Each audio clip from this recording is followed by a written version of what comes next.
Ahora sí. Ya bueno, darle la bienvenida a nuestra clase de hoy día. Corresponde nuestra cuarta sesión. Ya esperando que se encuentren bien, que hayan tenido una buena semanita. Ya la próxima semana, si mal no me equivoco, el miércoles que viene es feriado, ¿cierto? Así que no tendríamos clase. Nos veríamos en un par de semanitas más, ¿ya? Pero la idea es que igual ustedes puedan reforzar y aprovechen esa semana que van a tener sin la clase, ¿cierto? De reforzar los aprendizajes que se han ido desarrollando durante estas clases, ¿ya? Y también puedan darle una mirada a los videos, a los PPTs que están ya en plataforma, ¿ya? Así que eso se los dejo también como tareita porque igual es importante. Recuerden que este es un programa de nivelación en el que semana a semana nosotros vamos trabajando temáticas, ya si bien tienen un hilo conductor las temáticas, ya, pero en cierto momento se produce también un quiebre de ello y donde vamos a ir viendo eh, otros módulos, ya como el de química y el de física. Por lo tanto, es importante que este módulo de biología que nosotros vamos a trabajar en esta primera etapa ya quede bien, bien incorporado. ¿Ya? Así que eso. Ya vamos a comenzar la clase. Ya, bueno, la semana pasada yo les había dado una pequeña tarea, una pequeña actividad. Ya, algunos recibí algunas actividades, otras no. No sé por qué no me llegó la suya. Todavía no la veo en el correo, no sé por qué. Y con respecto a las bacterias, era la actividad que yo había preguntado la semana pasada para que hicieran un esquema explicativo, bueno, que explicara cómo ocurre la resistencia a antibióticos en bacterias por selección natural y utilizar algunos conceptos como variabilidad, presión selectiva, herencia y adaptación. ¿Ya? Y por qué la resistencia a antibióticos es una evidencia de la selección natural. Ya, en definitiva, nosotros cuando hablamos, Agustina, ¿qué le pasó? La voy a dejar anotada por si se puede subir después. Ya, a ver, cuando nosotros hablamos de resistencia, ya de los antibióticos, estamos hablando de que las bacterias son capaces de generar ciertos genes que son resistentes a ellos. ¿Ya? ¿Y por qué se produce esto? Ya se produce principalmente porque nosotros lamentablemente nos automedicamos mucho. ¿Ya? Y producto de esta misma automedicación, ya es decir, tomamos antibióticos cuando no debemos tomar antibióticos, a veces tenemos una enfermedad que es provocada por un virus, pero sin embargo igual nos tomamos un antibiótico, ¿ya? Entonces eso a la larga va siendo contraproducente y va a hacer que ya los antibióticos que nosotros utilicemos para una enfermedad en particular no nos sirvan. Por lo tanto, la bacteria va generando genes resistentes a ese antibiótico. Si bien algunos de las bacterias, un grupo de bacterias, va a morir, ya, ya, ese es el correo. Si bien un grupo de bacterias va a morir, ¿cierto? Va a suceder también que otro grupo ya va a poder mutar, ya va a poder mutar, ya. Entonces, al mutar, ¿ya? Eso va a generar que ciertos genes sean resistentes a los antibióticos, ¿ya? Y por lo tanto, la selección natural, ¿de qué manera actúa? Va a actuar seleccionando aquellas, eh, bacterias que sí son y que tienen el gen resistente al antibiótico, ¿ya? Por lo tanto, ese grupo de bacterias va a ir quedando, ¿ya? Y finalmente, esos genes que fueron mutados van a pasar a la descendencia a través de la herencia. ¿Ya? Eso es lo que sucede y por eso se evidencia también en las bacterias. ¿Ya? ¿Y qué son las mutaciones? Son bastante bruscas las que se producen. ¿Ya? Ya chicos, hoy día vamos a comenzar a trabajar de pleno con todo lo que es biodiversidad, ya, y vamos a empezar a ver también en la clase de hoy día, ya algunas relaciones que se establecen a nivel de organismos, ya sea intraespecíficas o interespecíficas, ya relaciones entre las distintas especies que forman parte de las comunidades ecológicas, ¿ya? Vamos a empezar a compartir pantalla. Parece que yo me había equivocado en el correo por ahí, ¿cierto? Sí, tanto correo que ya me envuelo. Gracias ahí por la corrección. Sí, mira, al tiro llegó la tarea. Estaba bien, ya. Muchas gracias. Ya, igual yo las tareas, bueno, recibí junto con la del liceo, recibí 3 tareitas, ya, así que yo les voy a mandar la retroalimentación ya mañana para una notita en el mismo correo que me enviaron para que sepan cómo estuvo su tarea, ¿ya? Pero en general yo había ya visto más o menos la de Sergio y la de Benjamín, que no sé, no lo veo por acá, ya, pero sí la de Sergio y Benjamín que apuntaban a este tema de las mutaciones azarosas que se producen, ¿ya? Listo. Vamos a comenzar entonces a compartir pantalla.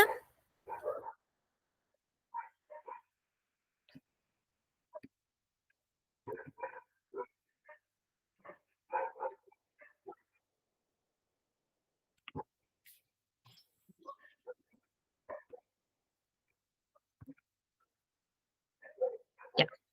Hoy día, dentro de lo que es nuestro curso de ciencias naturales, nos corresponde ver, ahí me equivoqué yo, sesión 3 dice sesión, debe decir sesión 4, ya después la voy a modificar. Ya, niveles de organización de los seres vivos, ya organismos, poblaciones, comunidades y ecosistemas. ¿Ya? Y vamos a ver algunas interacciones biológicas, ya que pueden ser interacciones intraespecíficas e interespecíficas. Ya para eso vamos a tomar algunos ejemplos de algunas especies que forman parte de nuestro país, ¿ya? Recordando el concepto de biodiversidad, la clase anterior vimos que la biodiversidad o diversidad biológica se refería a la extensa variedad de seres vivos que existen en nuestro planeta. ¿Ya? Hay que considerar que nuestro sistema ecológico es dinámico, ¿ya? Por lo tanto, va a estar en una evolución constante, ¿ya? Y ese dinamismo se produce por diferentes motivos, diferentes situaciones, ¿cierto? Cambios climáticos, eh, desastres ecológicos que pueden afectar los ecosistemas, ya la influencia del ser humano también, que rompe ecosistemas. Ya sabemos que todo lo que lamentablemente como ser humano nosotros dañamos mucho los ecosistemas, ¿ya? Y eso también va a afectar que traigamos una especie introducida a una zona, también va a afectar la dinámica de los ecosistemas.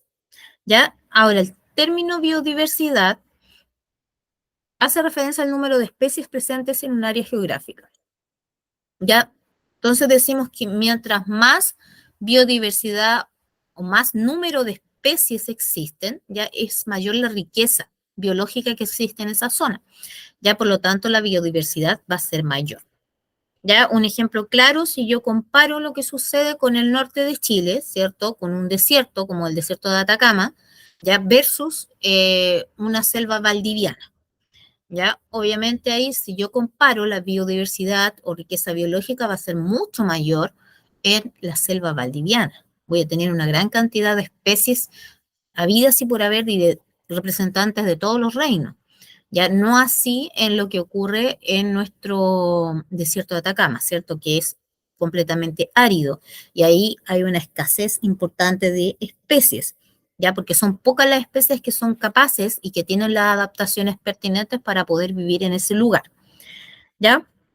Ahora, sabemos que hoy en día también es un concepto mucho más complejo, ya que no tiene que ver solamente con el tipo de especie que existe o con los recursos que tiene, ya, sino que también tiene que ver con una diversidad genética, con la diversidad de especies y la diversidad de ecosistemas, ¿ya?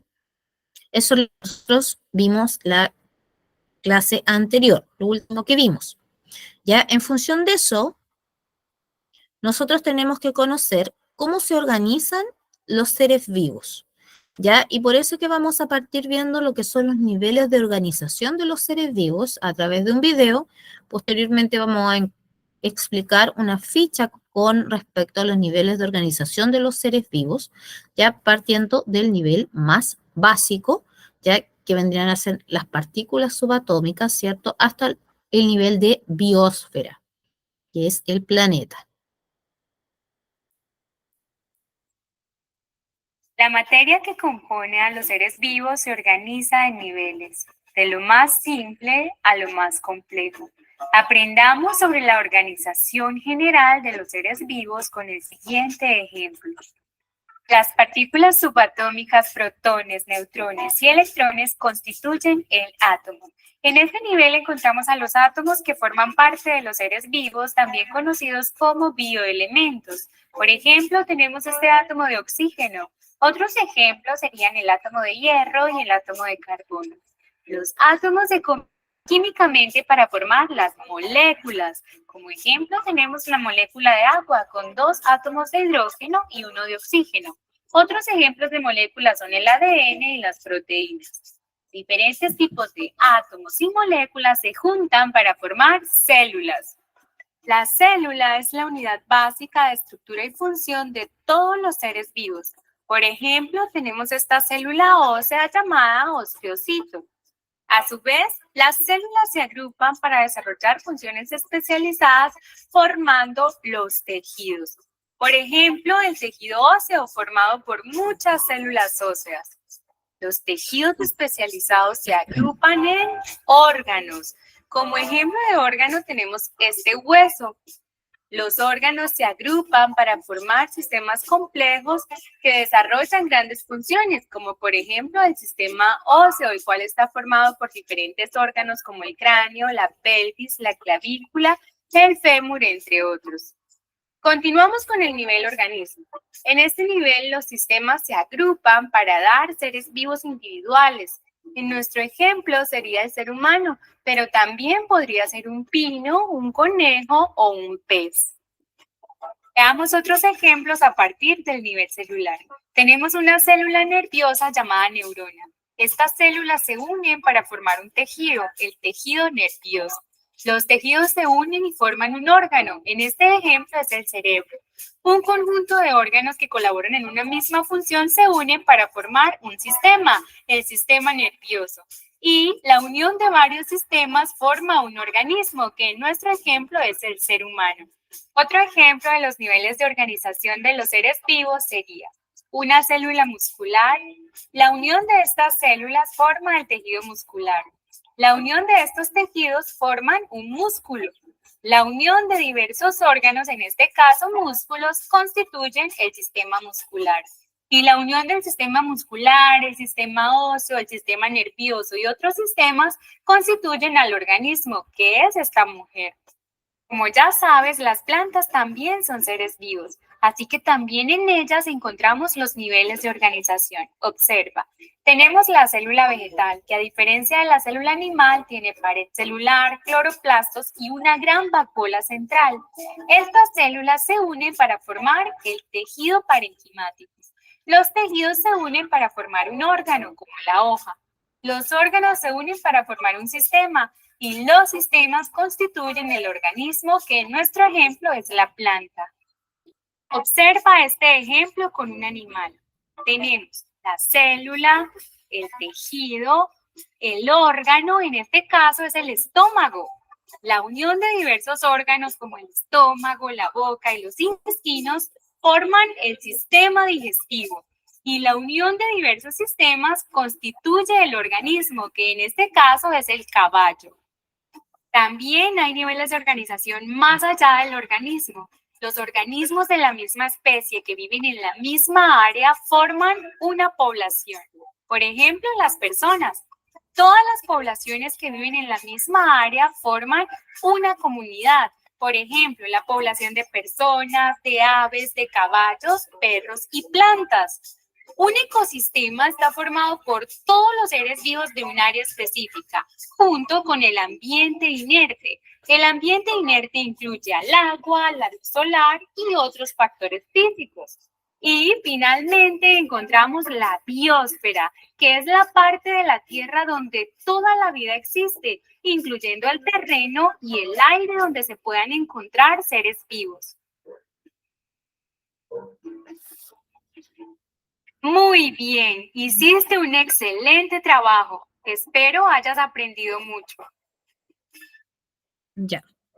Entonces, en ese videíto nosotros podíamos observar cómo se organiza la vida en nuestro planeta, ¿cierto? Partiendo de los niveles más pequeños, ¿ya? Es decir, los niveles subatómicos, como se puede observar en este esquema, ¿cierto? Incluye a las subpartículas atómicas que vendrían a ser los protones, neutrones y electrones, ¿ya? Que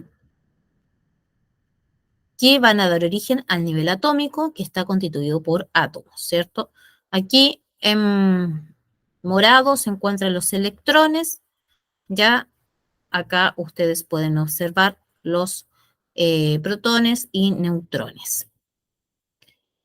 Ahora, cuando estos átomos se unen, van a dar origen a un nivel molecular, ya, ya sea para formar moléculas simples o moléculas más complejas como las macromoléculas, ¿ya?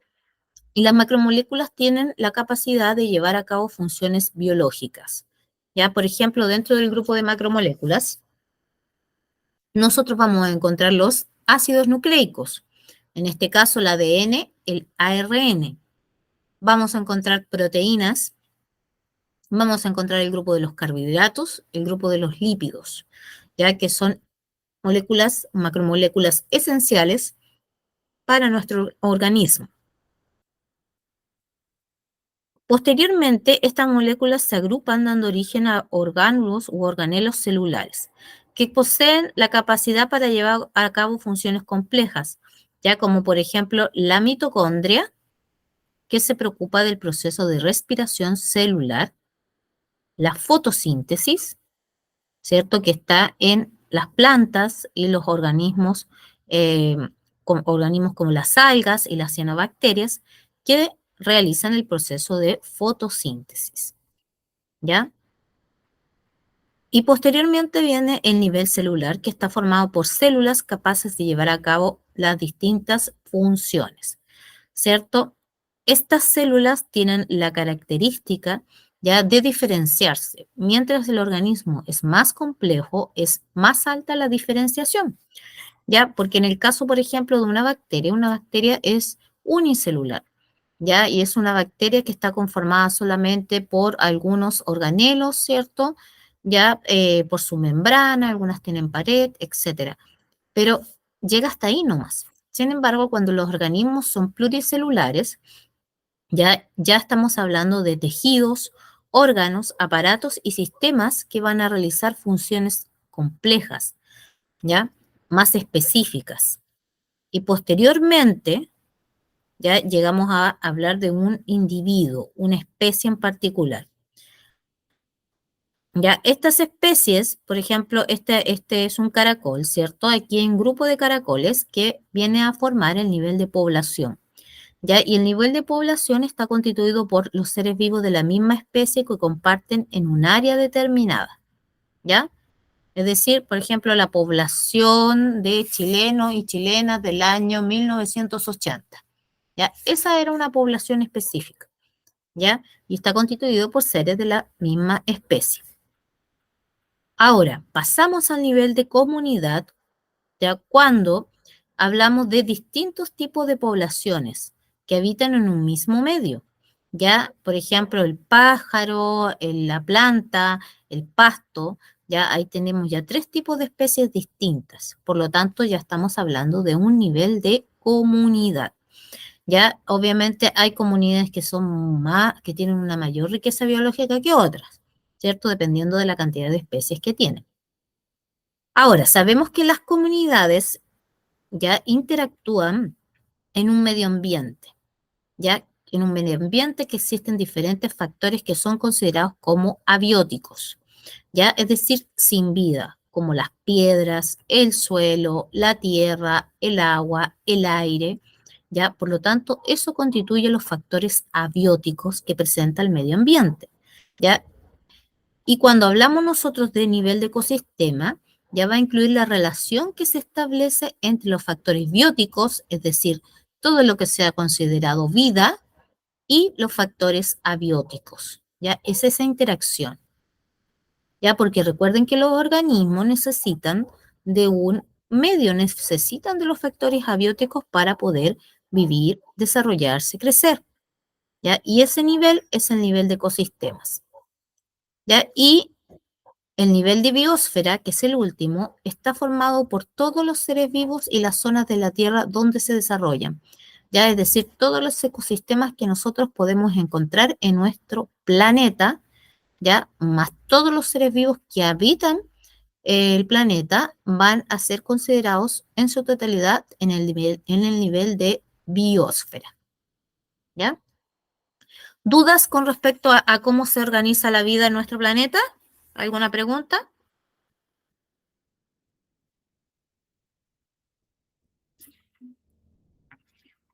¿Alguna pregunta?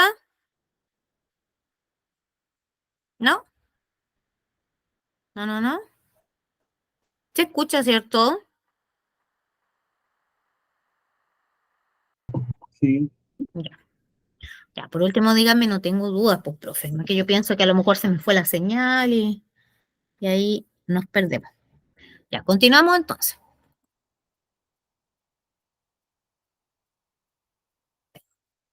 Entonces, ¿qué niveles de organización va a estudiar la ecología? Ya, primero vamos a comenzar hablando un poquito, contextualizando, ¿cierto?, de cómo se propuso el término de ecología, ¿ya? Y es en el año 1866, cuando el biólogo alemán Ernest Haeckel, ¿ya?, propuso el término ecología, que viene del griego oikos, ya que significa hogar o casa, y logos, ya que traducida en este caso como estudio, es decir, estudio del hogar o de la casa, ¿ya? Ahora, la ecología es una ciencia que estudia las interacciones que se dan entre los seres vivos y las relaciones entre estos y el ambiente físico que los rodea. Es decir, estudia el- los factores bióticos y los factores abióticos, ¿ya? Pero no por separado, sino que las interacciones que se establecen entre ellos. Y uno de los objetivos principales que tiene la ecología es comprender la distribución y abundancia de los seres vivos en el ambiente físico, ya, es decir, cómo están distribuidos los organismos, ya, y el porqué de la abundancia, porque hay mayor o menor cantidad de ellos en un ambiente determinado, ya. ¿Ustedes en qué contexto han escuchado la palabra ecología?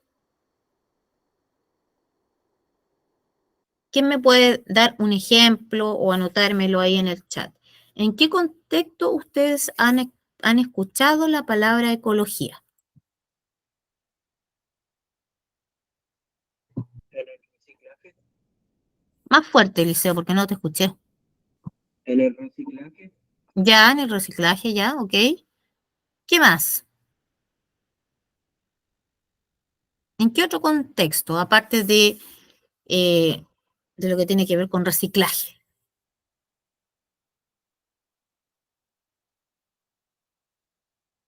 en utilizar bien nuestros recursos, En el uso de los recursos, ya, correcto. Ya, ¿y por qué? Porque los recursos nosotros, muchos de los recursos que nosotros utilizamos, los sacamos de los medios ecológicos. Ya, los sacamos, son estos recursos, por ejemplo, el agua. El agua lo utilizamos para todo, ¿cierto? Entonces, porque a veces decimos en las campañas ecológicas, oye, cuidemos el agua, hay que reducir el uso del agua, no malgaste el agua, etcétera, ¿ya? Entonces, bueno, ese es un contexto en el cual nosotros podemos encontrar el concepto de ecología, ¿ya? ¿Ya? Ahora, la ecología no solamente estudia los bosques que están ricos en especies, las selvas o los arrecifes de corales, ya también estudia las colonias de hormigas, ¿ya? Por ejemplo, las colonias de hormigas que en ocasiones llegan a nuestras casas o el moho que crece en las paredes también son ejemplos de lo que esta ciencia puede estudiar. Ya nosotros podríamos hacer un estudio del por qué no sé, ¿por qué este año han llegado tantas hormigas a la casa? Y uno podría plantear una hipótesis del por qué hay tantas hormigas en nuestras casas en comparación al año anterior, por ejemplo. Ya podríamos hacer un estudio de ello. ¿Ya? O por qué crece moho en una zona específica, no sé, de mi casa, de mi pared, etcétera. ¿Ya? ¿Por qué? Porque ellos también son organismos, ¿ya? Y organismos que conforman poblaciones.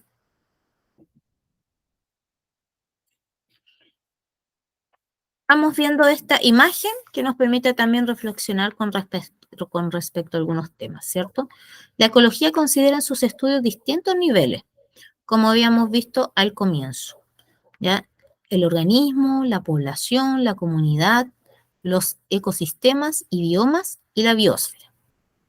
¿Ya? Acá tenemos un ejemplo, ¿ya? Esto es un grupo de pingüinos de Humboldt que habitan esta costa, ¿ya? En nuestro país, ¿cierto? Ellos integran una población, ¿ya? Y esta se define como el conjunto de organismos de una misma especie que conviven al mismo tiempo en un área determinada y que se relacionan entre sí. ¿Ya? Yo aquí no podría combinar, por ejemplo, una población de pingüinos del año 1980 con una población no puedo decir que es la misma población de pingüinos del año 2000, ¿ya? ¿Por qué? Porque durante esos decenios pudieron haber muchas modificaciones, ¿cierto? Por lo tanto, son poblaciones ya distintas. Ya en esta imagen entonces aparecen algunos organismos de la especie Sphenis humboldt, comúnmente llamados los pingüinos de Humboldt. Y el organismo es la unidad básica de la población y corresponde a cada uno de los seres vivos individuales. Ya cada organismo entonces de esta especie, si los vamos sumando, ¿cierto? Cada uno va a conformar unidos ya la población de pingüinos de Humboldt. Pero si yo me pongo a mirar y visualizar el hábitat de los pingüinitos, voy a encontrar que además de ellos se pueden observar algas, voy a encontrar moluscos que estén adheridos a las rocas, ya en el agua hay peces que son el alimento de los pingüinos, ya por lo tanto el conjunto de poblaciones de diferentes especies que habitan en un área determinada en un mismo periodo de tiempo conforman una comunidad, ya. Es decir, esto que está aquí es una comunidad. ¿Por qué? Porque hay más especies involucradas, ¿ya? A su vez, la comunidad y las relaciones que se establecen entre las especies que la integran es lo que denominamos la biocenosis, ¿ya? Esas interacciones que permite estudiar la ecología, ya recibe el nombre de biocenosis. ¿Qué elementos abióticos forman parte de este lugar? A simple vista. ¿Qué elemento abiótico me podrían mencionar ustedes?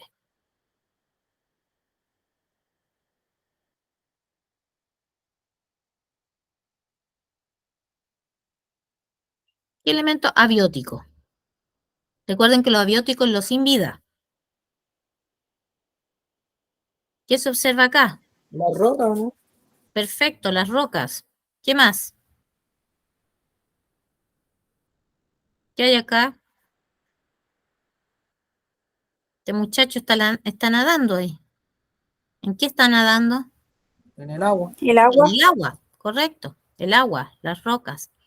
Ya, todos esos son factores abióticos. Ya, el aire es un factor abiótico. Ya, el suelo, ya, es un factor abiótico. Las sales que podamos encontrar nosotros acá también van a ser factores abióticos. ¿Ya? Ahora, ¿qué relación puede darse entre estos y los seres vivos? Ya, como dice ahí, un ecosistema está formado por la interacción de la biocenosis, ¿cierto? Que era la vida, y el biotopo, que corresponde al conjunto de factores abióticos del ambiente. ¿Ya? Es decir, la biocenosis es vida e interacción, y sumado al biotopo, yo voy a estar hablando de un ecosistema. Los factores abióticos pueden variar a lo largo del tiempo, ¿ya? Y eso va a influir en la supervivencia de estos organismos. Por ejemplo, la temperatura, la humedad, la presión, la salinidad, los nutrientes que hay en el suelo, etcétera. ¿Ya? Todo eso son considerados factores abióticos y factores que van a ir generando que las poblaciones sean dinámicas, ¿ya? Y que varían. ¿Ya? Finalmente, la biosfera es el sistema que está formado por todos los ecosistemas de la Tierra, tanto aquellos terrestres como los acuáticos. ¿Ya? Todos los ecosistemas están ahí. Veamos algunas propiedades que surgen en los niveles de organización ecológica. ¿Ya?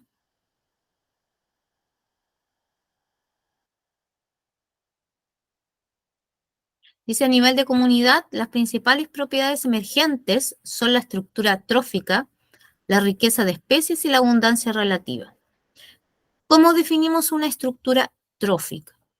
¿Ya? Corresponde a todas las relaciones alimentarias entre las poblaciones de organismos en una comunidad. ¿Ya? Se reconocen diferentes roles tróficos. Por ejemplo, los productores van a estar en la base de la trama. ¿Ya? Los productores son todos aquellos organismos que realizan fotosíntesis, ¿ya?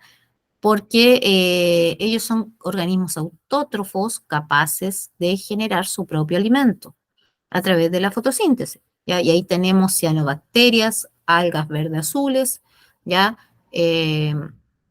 Tenemos a las plantas, ¿ya? Por lo tanto, todos ellos son productores y van a estar en la base.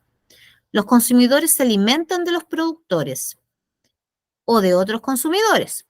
Y los descomponedores van a permitir que la materia se recicle dentro de la naturaleza. ¿Ya? Quiero que miren este esquema donde tenemos, por ejemplo, el plancton, ya que vendría a ser el primer eslabón de la cadena alimentaria. Tenemos un krill, que es un crustáceo que se alimenta del plancton y que sirve de alimento para otros animales marinos. ¿Ya? Aquí tenemos una foca cangrejera que se alimenta de krill. La ballena también se alimenta especialmente de krill. Ya por acá tenemos estos pingüinos que se alimentan de cefalópodos, peces y krill. Ya ahí vemos una dieta mucho más amplia. Ya el petrel, esta aves, se alimenta de peces, de calamares, crustáceos y también de restos de animales. La orca se alimenta de animales de otros animales, ¿cierto? Como focas, cangrejeras. ¿Ya? Ya esta se come a las de acá. Ya tenemos también los albatros, ¿cierto? Las aves que se alimentan de peces, calamares y restos de animales muertos, igual que el petrel. Y la paloma antártica, que es depredador de los huevos de los pingüinos. Mira, se come los huevitos de ellos. ¿Ya? Entonces, todas estas interacciones alimentarias que se dan se conocen como una estructura trófica. ¿Ya? Todas las relaciones alimentarias. ¿Ya? Mira, por ejemplo, si ustedes siguen observando esta esquemita, pueden ver qué propiedades de su estructura trófica pueden inferir en él. ¿Ya? ¿Qué propiedades podrían inferir?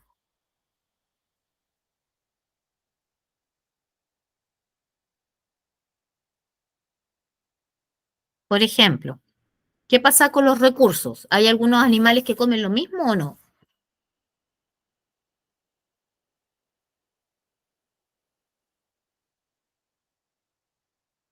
Sí, como la gaviota y los pingüinos comen peces. Ya, bueno, los pingüinos se alimentan de hartas cosas en realidad. Se alimentan de cefalópodos, que son los pulpos, de peces y de krill. ¿Ya? Algunos comparten los mismos alimentos, ¿cierto? Por ejemplo, los pingüinos tienen una dieta bastante amplia, pero ¿qué pasa, por ejemplo, con la ballena y con la foca?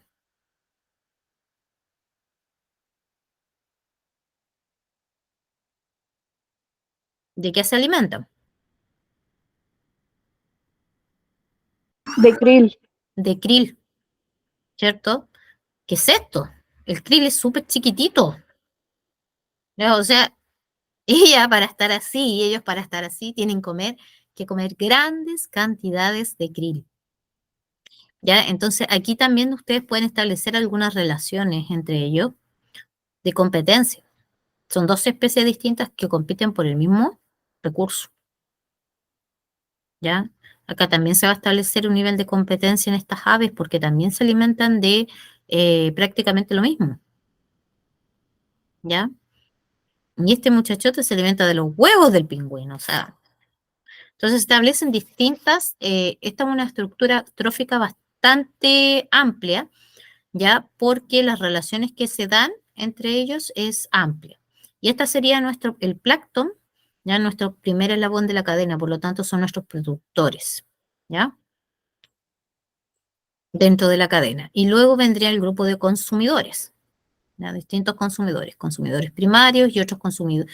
Por ejemplo, el krill es un consumidor primario porque consume solamente plancton, que es el productor, ¿ya? Y todos estos de acá ya vienen a ser los consumidores secundarios, ¿ya? Entonces, si nos vamos a esta parte de aquí, habíamos dicho que a nivel de comunidad, como lo que se presenta acá, las principales propiedades emergentes son la estructura trófica. Esta es una propiedad, la estructura trófica, una propiedad de la comunidad. Vamos viendo las otras propiedades. Tenemos la riqueza de especies. Es otra propiedad que presentan las comunidades. ¿Y qué se refiere? Es el número de especies en un área dada, ¿ya? Y eso va a variar en cada comunidad. Por ejemplo, yo les decía que si comparamos los ecosistemas del sur y del norte de nuestro país, es evidente que hay una mayor riqueza de especies en el sur, ¿ya? Y la abundancia relativa de especies es la otra propiedad emergente, ya que hace referencia al tamaño de la a cada tamaño de la población. Ya en algunas comunidades hay una especie que puede ser dominante, por ejemplo, ser más abundante por su tamaño. Por ejemplo, la araucanía en el bosque del Parque Nacional Conguillío, como lo muestra en la fotografía. ¿Ya? También puede haber una especie clave que es aquella que tiene mayor influencia en la regulación del número de especies en la comunidad. Por ejemplo, el loco en el litoral chileno, cuya extracción cambia la composición de especies y su abundancia relativa en la comunidad. ¿Ya? Entonces, son algunos factores que tienen que ver con la abundancia relativa de las especies. ¿Ya? Yo puedo, por ejemplo, en un bosque encontrar una gran cantidad, distintos tipos de especies, pero de una especie X voy a encontrar que hay mayor cantidad de ella. Por eso se llama abundancia relativa, ¿ya? Porque también puede ir variando. Esto se da, estas son propiedades que se dan a nivel de las comunidades, propiedades emergentes, ¿ya? Ahora, ¿qué pasa a nivel de ecosistema? Ya a nivel de ecosistema, las propiedades emergentes corresponden al flujo de materia y energía. Ya son distintas las propiedades emergentes. Ya tienen que ver con los flujos de materia y energía. ¿Ya? Y el ecosistema es el nivel biológico que integra la biocenosis y el biotopo a través de interacciones que determinan el flujo energético y los ciclos de la materia. Ya la próxima clase que tengamos, nosotros vamos a ver esas propiedades emergentes, ya de flujo de materia y energía, porque vamos a ver el proceso de fotosíntesis. ¿Ya? Ahora veamos las relaciones que se establecen entre los seres vivos. Nosotros vamos a poder encontrar dos tipos de relaciones que se dan entre los seres vivos. ¿Ya? Relaciones que son consideradas intraespecíficas, es decir, que se dan entre individuos de la misma especie. ¿Ya? Por ejemplo, gato con gato, perro con perro, ser humano con ser humano. ¿Ya? Eso es una relación intraespecífica, dentro de la misma especie. ¿Ya? Y relaciones interespecíficas, que quiere decir relación de individuos de diferentes especies, ¿ya?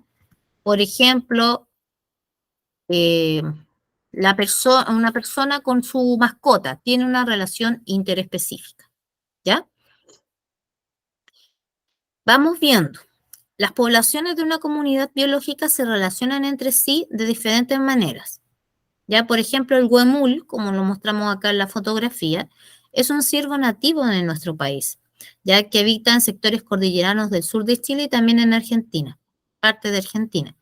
¿ya? Y comparte el mismo hábitat con otras especies de mamíferos, como el puma y el guanaco, ¿ya? Con hierbas y árboles como la lenga y el roble, y con líquenes, entre otros. ¿Qué interacción se da entre huemules y pumas? ¿Qué interacción podría darse? ¿Qué piensan ustedes que podría darse entre un puma y un huemul? ¿Qué interacción? El puma se come al huemul. Correcto, el puma se come al huemul, ¿cierto?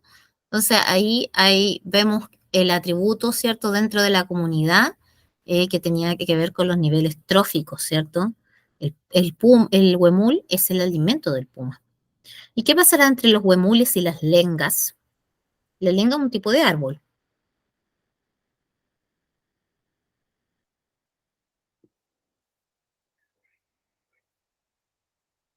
¿Qué come el huemul? ¿El huemul es un animal vegetariano o ¿Se come a la lenga? se come a la lenga, correcto? ¿Ya? Se alimenta de la lenga.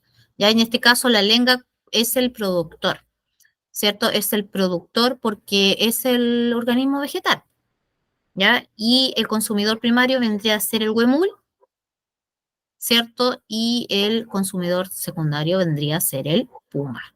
Y ahí tengo una cadena trófica,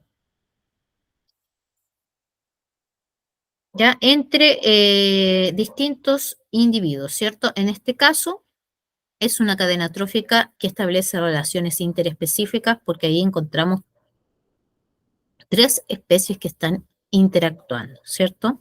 Y especies que son de nuestro país. Ya, ahora, dentro de lo que son las relaciones intraespecíficas, es decir, dentro de la misma especie está la competencia. ¿Ya? ¿Qué ocurre cuando los organismos disputan o compiten por un recurso que está en el medio?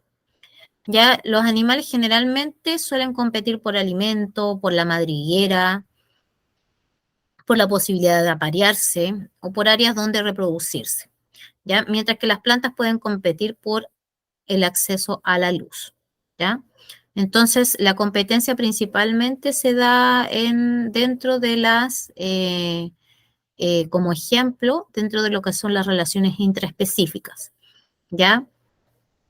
También está la cooperación intraespecífica, ¿ya? O mutualismo también, en que los organismos se van a beneficiar de la presencia de otros, ¿ya? Por ejemplo, formar grupos como las colonias y las sociedades también eh, se, se produce un beneficio directo para todos los organismos que forman una colonia, por ejemplo, ¿ya? Como en el caso de cuando los individuos viven juntos, se relacionan ventajosamente como lo que pasa en los arrecifes de corales, ¿ya? Ahí son muchísimos los corales que están unidos formando estos arrecifes, ¿ya? Ahora, las sociedades, los organismos también cooperan, se comunican y tienen división del trabajo. Nosotros mismos, como seres humanos, establecemos una cooperación intraespecífica, ¿cierto? Donde cooperamos, donde tenemos distintas funciones dentro de una misma sociedad, ¿ya? Y hay algunas sociedades muy organizadas que nosotros podemos encontrar en otros tipos de especies, como son las abejas, las hormigas, las termitas, ¿cierto? Donde incluso ahí se destacan las castas que tienen estos organismos. Ya hay una abeja reina, hay ovejas obreras, está el zángano, ¿cierto? Entonces, cada uno tiene una función, ¿ya? Entonces, estos son ejemplos de algunas relaciones intraespecíficas que se pueden dar dentro de de un mismo grupo de organismos de la misma especie. ¿Ven? Ahí están los zorros grises, ¿cierto? Están seguramente compitiendo ahí por algún tipo de recurso, o a lo mejor por la posibilidad de aparearse, ¿cierto? Los arrecifes de corales, las termitas también forman sociedades. Ellas en conjunto se comen la madera y la destruyen, ¿cierto? Pero todas trabajan en conjunto para poder llegar al mismo fin, que es poder alimentarse, ¿ya? Esas son relaciones intraespecíficas. No olvidar que lo intro significa dentro de la misma especie, ¿ya? Ahora, cuando yo hablo de relaciones interespecíficas, voy a estar hablando que son organismos de distintas especies. Ya por lo tanto, es la interacción que se produce entre poblaciones, ¿ya? Y se puede analizar en función de si representan un beneficio para la población, ¿ya? Es decir, algo positivo, o una pérdida o perjuicio, algo negativo, ¿ya? Y ahora, cuando el efecto es neutro dentro de las dos poblaciones, se indica con un cero, ¿ya? Entre estas relaciones se destacan la competencia, la depredación, el comensalismo, el mutualismo, el parasitismo y el amensalismo, ¿ya? Por ejemplo, esto es un bosque del Parque Nacional Pumalín, ya del sur de Chile. Estos son árboles de distinta altura que compiten por la luz y puede darse una competencia intra e interespecífica, ya es decir, competencia entre organismos de la misma especie y también competencia entre ya distintas poblaciones. ¿Ya?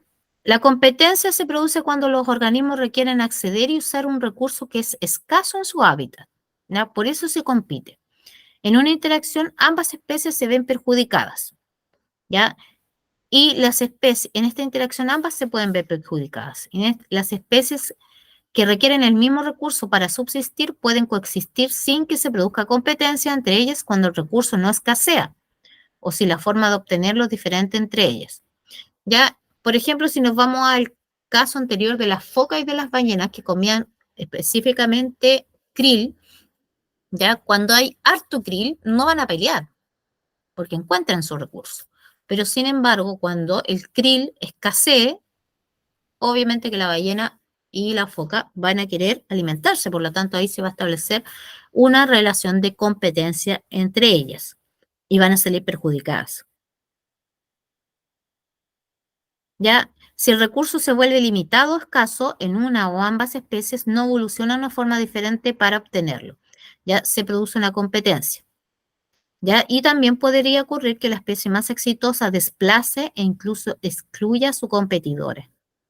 ¿Ya? Es decir, esta especie a lo mejor si no encuentra la alimentación que necesita, va a empezar a buscar otro nicho ecológico y se va a ir de ahí. ¿Ya? Va a salir de ese lugar. Ahora, los animales pueden competir por alimento, por territorio, ¿ya? Y en el caso de las plantas pueden competir por recursos como la disponibilidad de luz o del espacio, ¿ya? La depredación es una de las competencias, es una de las interacciones que se da con mayor facilidad y que es más fácil de observar también dentro de lo que es la naturaleza, ¿ya? Y principalmente se da aquí porque hay un organismo depredador y un organismo que es considerado presa. Obviamente el organismo depredador tiene el signo positivo porque es el que se ve beneficiado y la presa el signo negativo porque muere, ¿ya? Y en esta relación entonces organismos de una especie depredador se alimentan de individuos de otra especie, que vendría a ser la presa, provocándoles la muerte. ¿Ya? En esta interacción el depredador se ve beneficiado y la presa perjudicada. La herbivoría es considerada un tipo especial de depredación en la que un organismo se alimenta de partes de un vegetal, ¿ya? Y esta interacción puede disminuir el crecimiento y reproducción de la planta, pero no necesariamente ocasionar su muerte.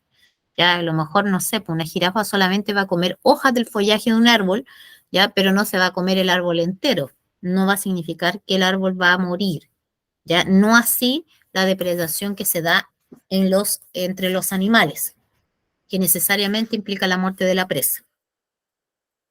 El comensalismo es otro tipo de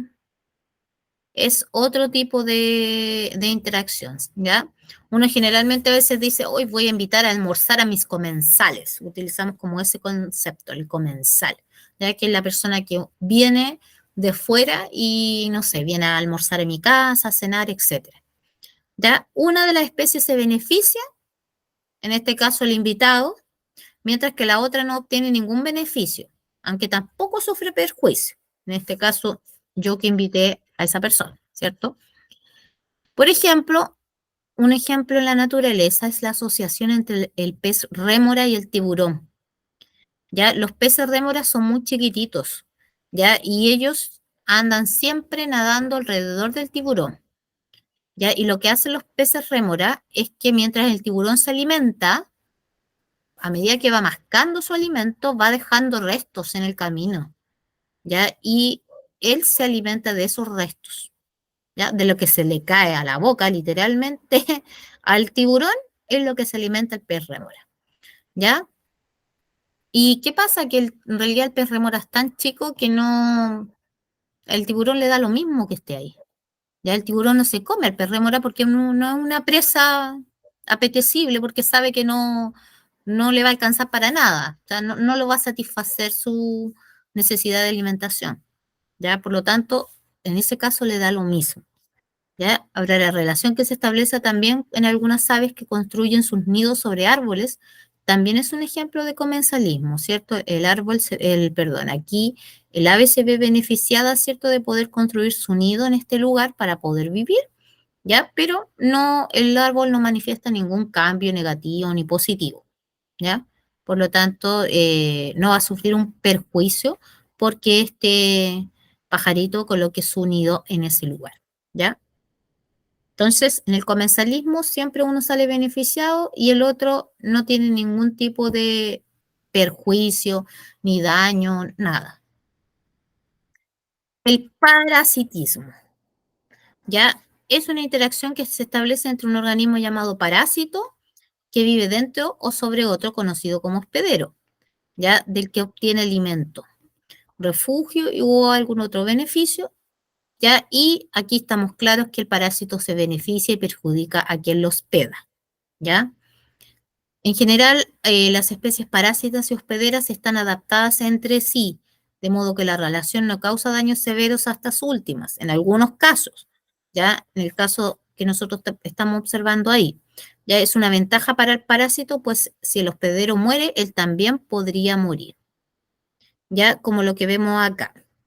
Esto es un cactus que se llama quintral, ¿ya? El quintral es una planta parásita nativa de Chile y Argentina. Estas plantas que ustedes ven ahí rojitas, eso es el quintral, ¿ya? Y entre las plantas que parasitas están el avellano, el maqui, el boldo, la rayana, el cactus y el maitén, ya que son generalmente especies que nosotros encontramos en zonas más secas, más áridas, ¿ya?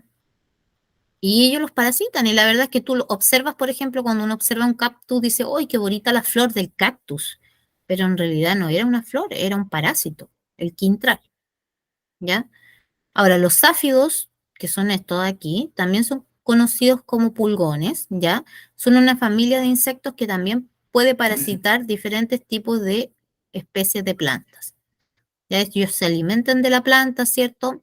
Si bien los hospederos no mueren acá, ¿ya? Pero igual hay un desmedro hacia ellos, ¿cierto? Porque no pueden crecer como crece otra planta que no está con algún tipo de parásito, ¿ya? Y también los organismos parásitos que viven en la superficie externa de su hospedero son llamados ectoparásitos, y que estos son mucho más conocidos por nosotros, como las pulgas, las garrapatas, los pulgones, ¿cierto? Bueno, cualquiera que ha tenido perrito o que tiene perrito en su casa sabe que ellos están o podrían contagiarse con algún tipo de parásito, ¿cierto? Una garrapata, una pulga, entonces uno tiene que estar constantemente revisándolo, colocándole su antiparasitario, ¿ya? A los que habitan en el interior de los hospederos se los denomina endoparásitos, y ahí vamos a encontrar a la famosa lombriz solitaria, la tenia, por ejemplo, que habita en el intestino de algunos vertebrados como los cerdos, ¿ya?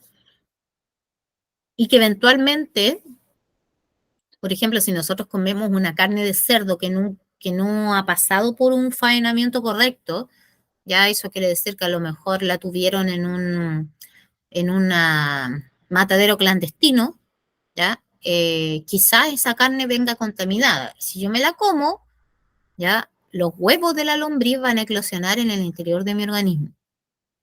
Eso podría pasar. Entonces el parasitismo siempre es una relación negativa hacia el huésped, ¿ah? Hacia quien lo lleva. Siempre le va a provocar un daño, que en algunos casos le puede provocar inclusive la muerte.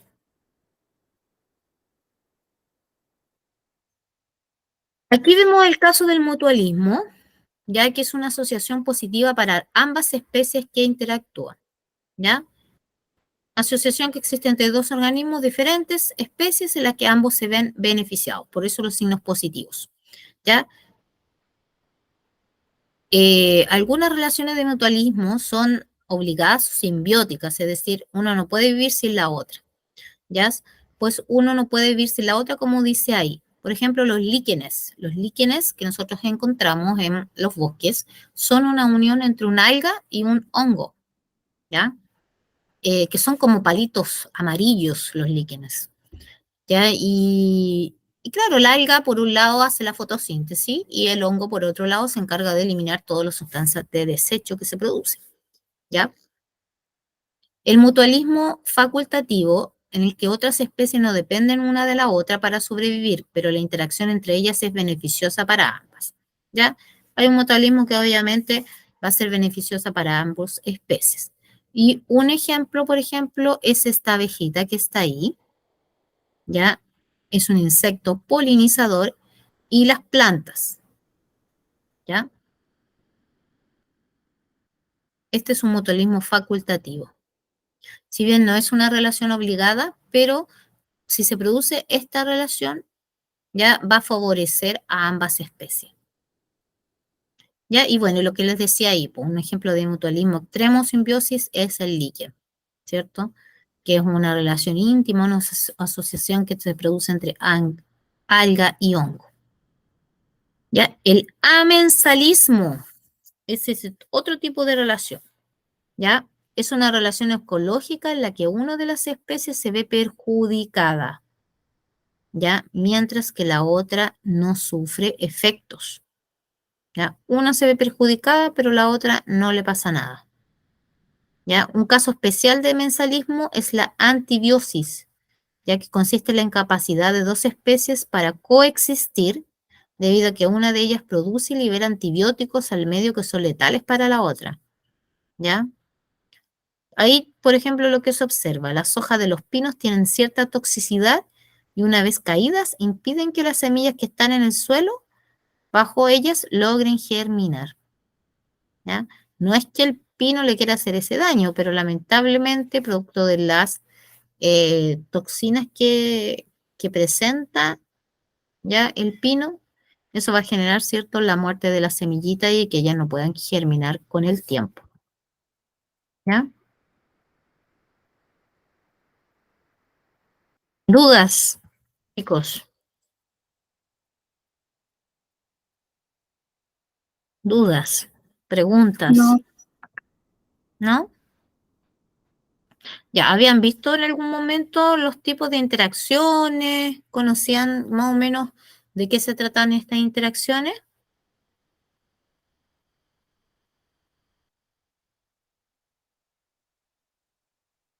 ¿Qué interacciones podrían ustedes mencionarme?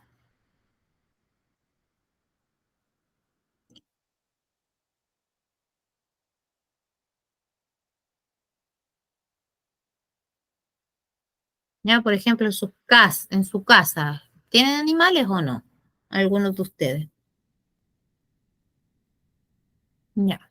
yo sí. Ya, generalmente uno cuando tiene animalitos habla como una especie de mutualismo también, ¿cierto? Nos ayudamos mutuamente. Ya, si bien es cierto, el animalito le damos alimento, pero él también nos entrega compañía, ya en algunos casos también hace de guardián, ya, etcétera. Por lo tanto, ya una relación de mutualismo, ¿ya? Ya, chicos, a ver, les voy a solicitar ahora que busquen, ya, me van a buscar utilizando su Google, ya van a buscar dos tipos o dos ejemplos de interacciones que hayamos visto, ya sean positivas, negativas, entre especies, dentro de la especie, ya, pero me van a buscar dos ejemplos, ¿ya? Dos ejemplos, ¿ya? Y van a explicar ahí brevemente por qué, no sé, por qué es ese tipo de interacción, qué sé yo, el perro con el gato, un ejemplo, ¿ya? ¿Qué tipo de interacción tiene? ¿cierto? Y si compiten, si no compiten, si pelean, si no pelean, si se ayudan, no se ayudan, ¿ya? 2 ejemplos, ¿ya?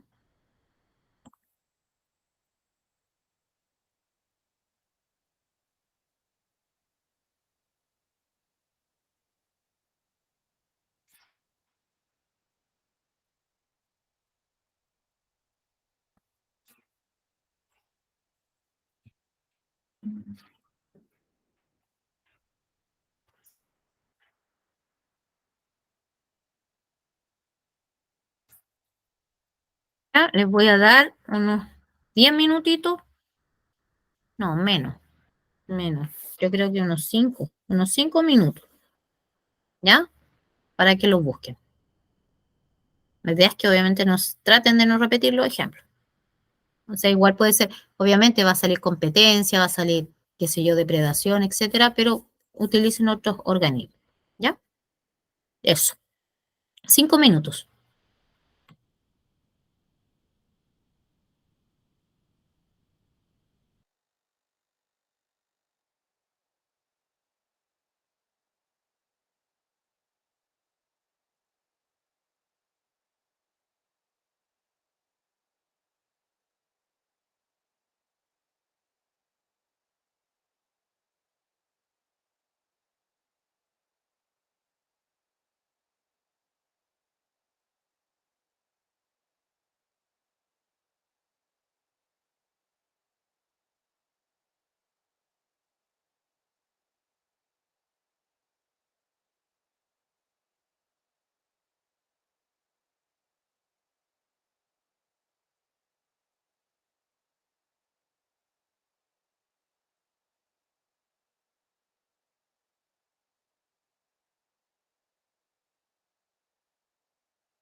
Ya veamos algunos ejemplos que me puedan dar.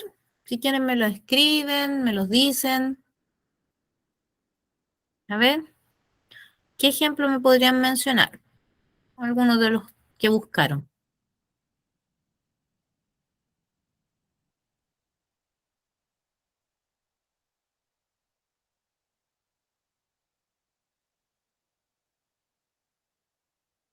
Profe, yo busqué el neutralismo. ¿Él? El neutralismo. ¿Ya? ¿Y qué le salió? Que es como que los dos, o sea, es como un efecto que no le hace nada a ninguno de los dos. ¿Ya? ¿Y qué Por ejemplo, ejemplo? por ejemplo, a ver, un hongo con un árbol que están en el mismo suelo y no le pasa nada a ninguno de los dos. Ya. Ya no hay una interacción ni positiva ni negativa entre ellos. Ya, gracias, Sergio. ¿Alguien más?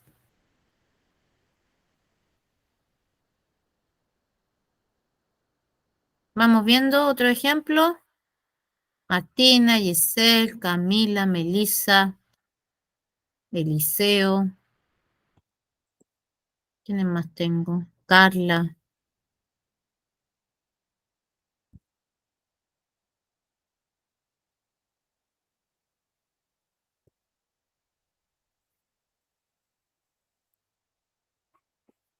Gisela.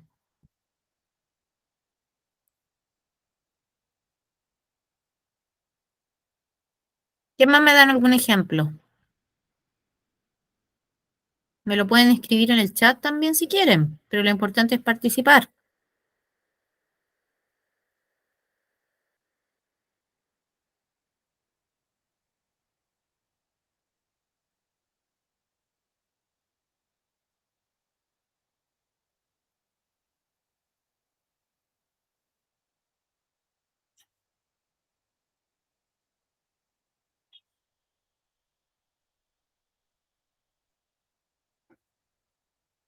Ya, bien, colocó Eliseo el cuervo con el ciervo porque usa el pelo del animal para hacer nido. Ya, correcto.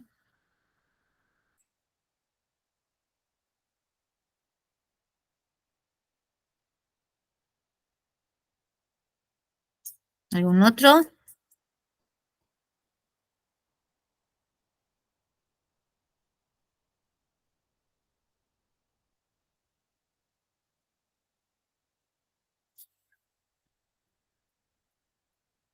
A ver, la Carla dice las relaciones depredador, ya que el león es el predador y la cebra la presa. Ya, correcto.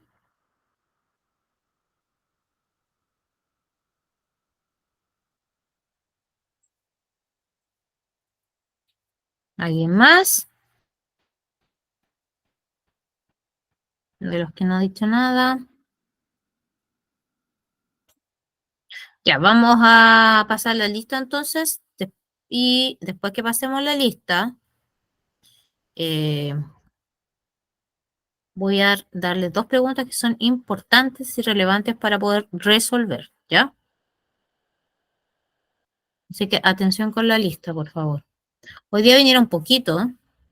¿Ustedes no tienen grupo de WhatsApp entre ustedes o no?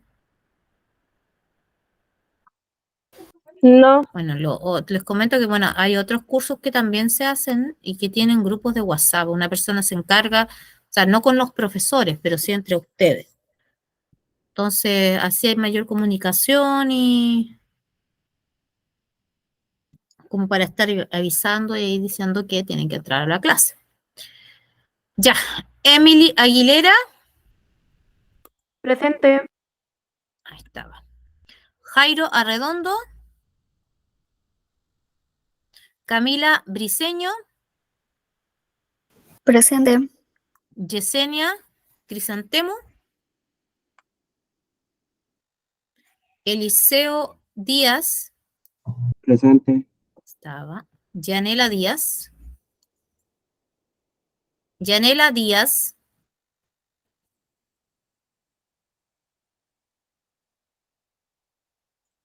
no, no está. No, Anselmo, no. Agustina Galvez es la niña que salió, ¿cierto? Sí. Sí.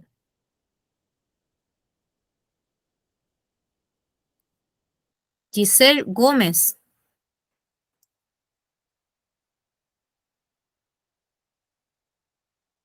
¿No? Melissa Cáceres.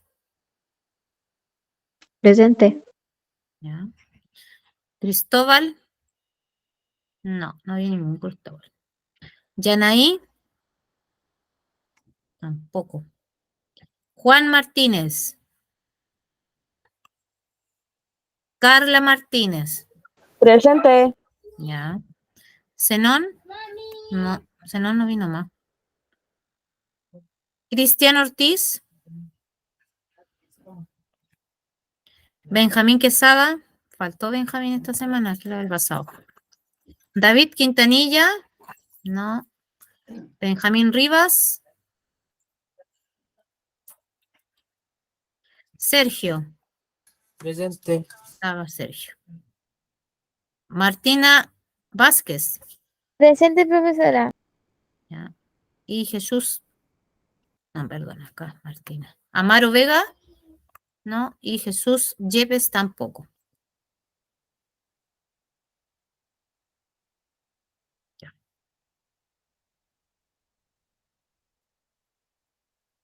Listo. Entonces ahora vamos a ver la última preguntita.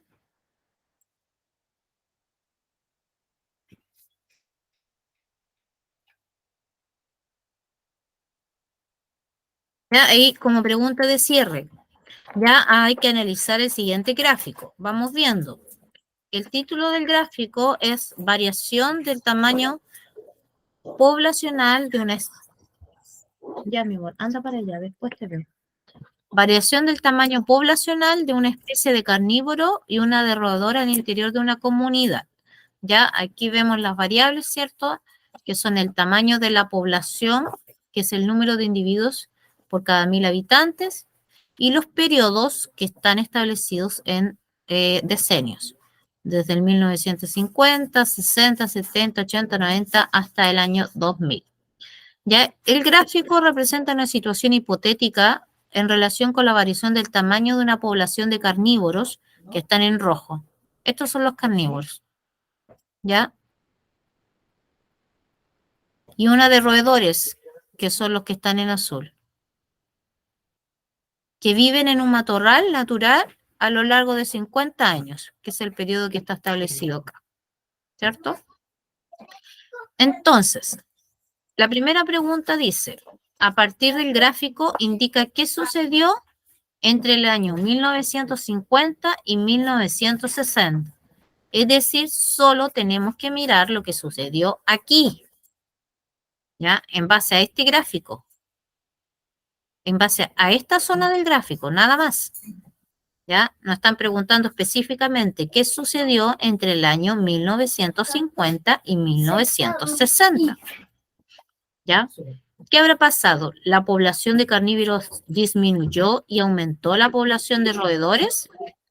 ¿La población de carnívoros aumentó y disminuyó la de roedores? ¿Ambas poblaciones aumentaron? ¿Ambas poblaciones disminuyeron? Recuerden, carnívoros en rojo, roedores en azul. ¿Ya? ¿Cuál de las alternativas tendría que ser la correcta? La A. La A, correcto. Como se observa en el gráfico, la población de carnívoros disminuyó en comparación a la de roedores que aumentó. Es muy importante, chiquillos, que cuando ustedes observan un gráfico, ya porque lo más probable es que les salga en la prueba algún tipo de gráfico de cualquier cosa, ya, pero es súper importante que ustedes tengan muy bien en claro qué es lo que me están preguntando, ya, cuáles son las variables que están presentes en el gráfico, cómo se llama el gráfico, ya, y hice a esto, a la pregunta. No me están preguntando lo que pasó con los roedores durante todos estos 50 años, no. Me están preguntando específicamente lo que sucedió entre el año 1950 y 1960. ¿Ya? Ahora, infiere, es decir, que no está explícito en el gráfico, no está escrito. Por lo tanto, usted tiene que inferir qué tipo de interacción podría darse entre los roedores y carnívoros. ¿Qué tipo de interacción podría darse? ¿Podría darse una competencia? ¿Podría darse un mutualismo? ¿Podría darse un parasitismo o una depredación? Considerando la naturaleza que tienen estas dos especies. ¿Ya?